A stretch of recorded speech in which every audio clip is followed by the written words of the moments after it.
सर्वजन विकास पार्टी के मुख्यमंत्री के उम्मीदवार के रूप में रविंद्र कुमार बेरवार के नाम घोषणा के बाद आयोजित प्रेस वार्ता में श्री बेरवार ने कहा कि बिहार के सभी 243 सीटों पर हमारी पार्टी लड़ेगी। उन्होंने कहा कि बिहार में हमारी पार्टी कीर्तिमान स्थापित करेगी।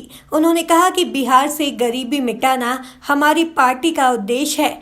मौके पर उपस्थित ब्रजेश कुमार कुशवाहा, कृष्ण कुमार, शुभम राज, प्रसिद्ध कुमार ने सामूहिक रूप से प्रेस कॉन्फ्रेंस में भाग लिया। नमस्कार बंधुओं, मेरे साथियों, आप सबका मैं हार्दिक स्वागत करता हूं केसरिया की पावन धरती पर।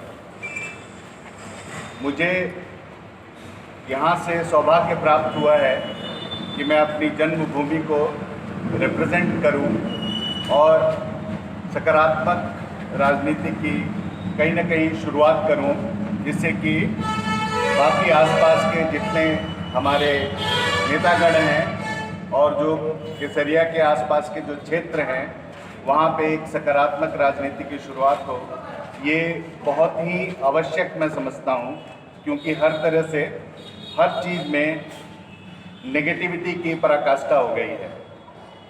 इसलिए ये मैं स्टेप लिया हूँ कि यहाँ पे आके मैं पॉजिटिव शुरुआत करूं, और पॉजिटिव शुरुआत करने की शुरुआत पहले से हो चुकी है, 2 साल पहले से।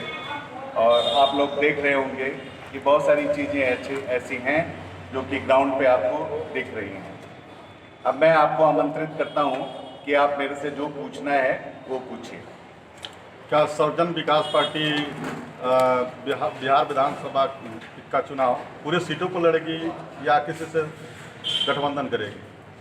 जी, अगर हमारे विचारधारा से मिलती हुई कोई पार्टी आती है, विचारधारा का स्पष्ट मतलब ये है कि जो सर्वजन विकास, सबके विकास की बात करे, किसी के इंडिविजुअल जात पात से अलग रहे, और जो धर्म और जात पात की राजनीति है उससे ऊपर उठकर अगर कोई पार्टी हमारे साथ आती है तो उस पार्टी का हम स्वागत करते हैं, उसका वेलकम करते हैं। किंतु अगर जात पात की कोई भी पार्टी है उससे हम कदापि किसी तरह की संगति किसी हालत में नहीं करेंगे। राष्ट्रीय सर्वजन विकास पार्टी ने राष्ट्रीय अध्यक्ष ने पटना के कार्यक्रम में आपको बिहार का सीएम कैंडिडेट भी घोषित किया है और आप पार्टी के प्रदेश अध्यक्ष हैं।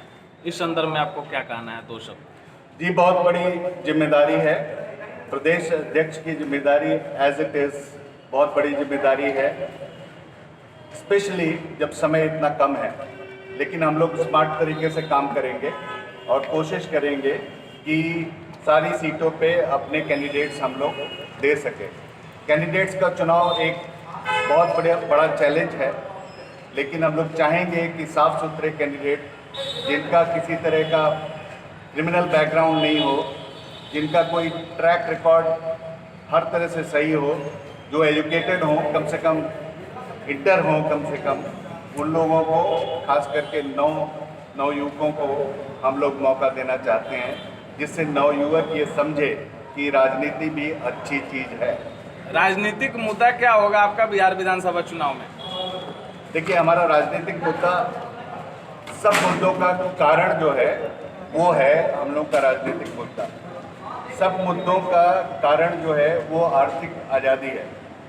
जब तक आर्थिक आज़ादी मिलेगी नहीं, जब तक हम लोग स्वतंत्र रूप से सक्षम नहीं हो जाएंगे हर परिवार में, तब तक हम किसी और चीज़ में आगे नहीं बढ़ सकते।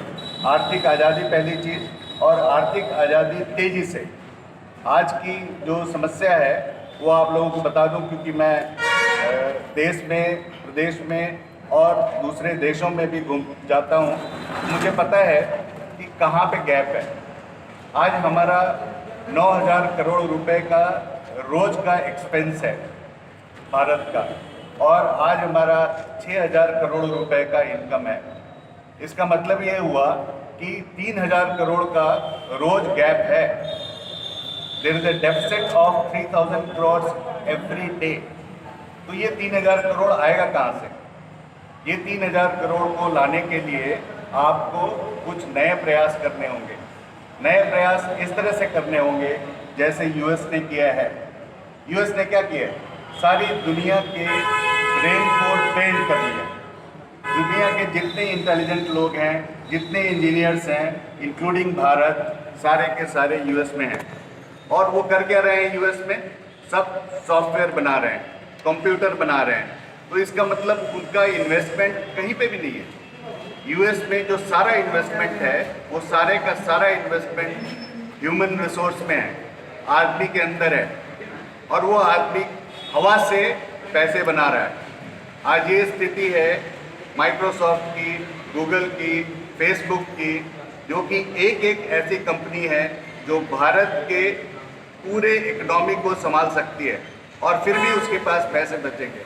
और हम इतना सब कुछ करते हुए भी 3000 करोड़ का रोज डेफिसिट देते हैं। तो इसलिए हमको अपने ब्रेन को R&D में लगा के हमको नई चीज़ें करनी पड़ेगी, जो कि जापान, जो कि यूएस, इजराइल जैसा छोटा देश जो ये कर रहा है। तो इस सोच को समझना होगा और हम लोग आगे आके इसको करेंगे। यही हमारा एजेंडा है। क्या आप मुख्यमंत्री के दौर में हैं? जी, मुख्यमंत्री के दौर में मेरी पार्टी की तरफ से मैं हूँ। पार्टी ने मुझे डिक्लेयर किया है कैंडिडेट। अब देखते हैं क्या संभावना बनती है, कैसे पार्टी आती है, कैसे क्या बनता है संगठन, कैसे क्या होता है, वो तो बात की बात है। लेकिन हाँ, पार्टी की तरफ से मैं चेहरा मुख्यमंत्री का जरूर हूँ। और मेरे ख्याल से यहाँ के निवासियों के लिए, चंपारण के लिए खास करके और केसरिया के लिए ये मेरे लिए गर्व की बात है, और आप लोगों के लिए भी मेरे ख्याल से ये गर्व की बात होनी चाहिए। आप केसरिया से दावेदारी कर रहे हैं और पार्टी ने आपको इतनी बड़ी जिम्मेवारी प्रदेश अध्यक्ष पद के लिए दी है। क्या आपको लगता है कि आप दोनों पदों का सही से इस्तेमाल कर पाएंगे? आप अध्यक्षीय दावेदारी और विधानसभा की दावेदारी दोनों ढंग से हो पाएगा? देखिए, एक होता है मैनेजमेंट और दूसरा होता है ऑपरेशन। एक तो मैनेज करने की जहाँ तक बात है, मैनेजमेंट में हम लोग सब कुछ मैनेज कर सकते हैं, लेकिन ऑपरेट करने की जहाँ तक बात है, वो मैं अपने टेरिटरी में मुझे ऑपरेट करना पड़ेगा। तो मुझे बाकी टेरिटरीज मैनेज करनी पड़ेंगी और अपने टेरिटरी में ऑपरेट करना पड़ेगा, लेकिन मैनेज हो जाएगा सारा। यहाँ के एक स्थानीय जनप्रतिनिधि के द्वारा केसरिया के बहुत बड़ा धर्म सवाल नहीं पूछ रहे यहाँ पे। नहीं क्या रहा है? देखिए, मैंने वीडियो देखा है, मैं बहुत ही स्तब्ध हूँ। पहला रिएक्शन मेरा स्तब्धता का था।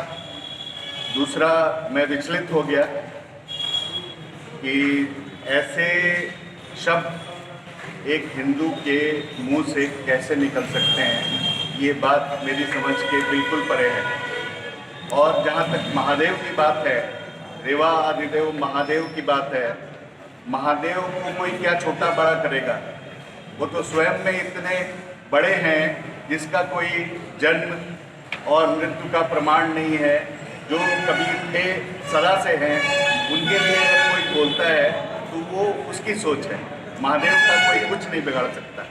और मैं हिंदू आचार्य सभा के नेशनल प्रेसिडेंट के हिसाब से, ग्लोबल हिंदू फेडरेशन के इंटरनेशनल सेक्रेटरी के हिसाब से, मैं पार्टी से अलग होके इस बात को आपको सूचित करना चाहता हूँ कि ये मैंने बहुत सीरियसली लिया है, और इसके जो परिणाम हैं वो तुरंत सामने आएंगे। और इसके लिए जो करना पड़ेगा मुझे, वो मैं खुले मुँह तो मैं इसको अवश्य करूँगा, क्योंकि मैं आहत हूँ और मेरी पूरी इंटरनेशनल कम्युनिटी हिंदुओं की आहत है, और नेशनल कम्युनिटी जो हिंदुओं की है वो भी आहत है। सब जगह ये समाचार गया है, मेरे ऊपर दबाव आ रहा है, और दबाव नहीं भी आता तो मैं ये काम अवश्य करता। मोहम्मद इम्तियाज की रिपोर्ट।